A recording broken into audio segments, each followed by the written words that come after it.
Ivo Live Encantadia. Malapit na nating mapanood ang Encantadia Chronicles Sangre. Ang mga bagong tagapagligtas, kilalanin sa aking chika. Sa kauna-unahang pagkakataon, ipinasilip ang mga kaabang-abang na eksena sa pinakamalaking telepantasya sa GMA Prime, ang Encantadia Chronicles Sangre. Sa pag-usbong ng bagong panganib, darating ang mga bagong tagapagligtas.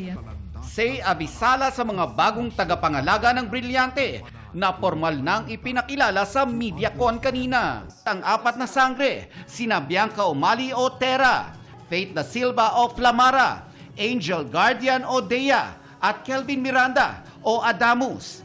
Bago ang MediaCon, nakapanayam ng GMA Integrated News ang apat na sangre. Iplinex ng apat ang kanilang full costumes at mga pinagdaanan habang sinushoot ang Kapuso Telepantasya. Aminado si Faith na sa sangre na challenge ang kanyang kakayahan sa pagganap. Na hindi ako bihasa pagdating sa pakikipaglaban. Yung ibang klaseng laban siya dahil yung brilyante ng apo yung nasa akin. So yung fire, yung alab talaga ng pakikipaglaban, yung init, it has to be there. Nagpapasalamat naman si Angel na nakatulong ang mga nauna niyang project para maging handa sa pagganap niya sa bagong serye.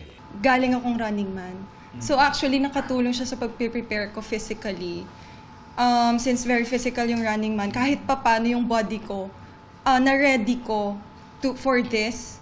Dinagdagan ko na lang din ng konti pang sipag. Sa loob ng halos 2 taon, siniguro daw ni Kelvin na nasa tamang mindset siya.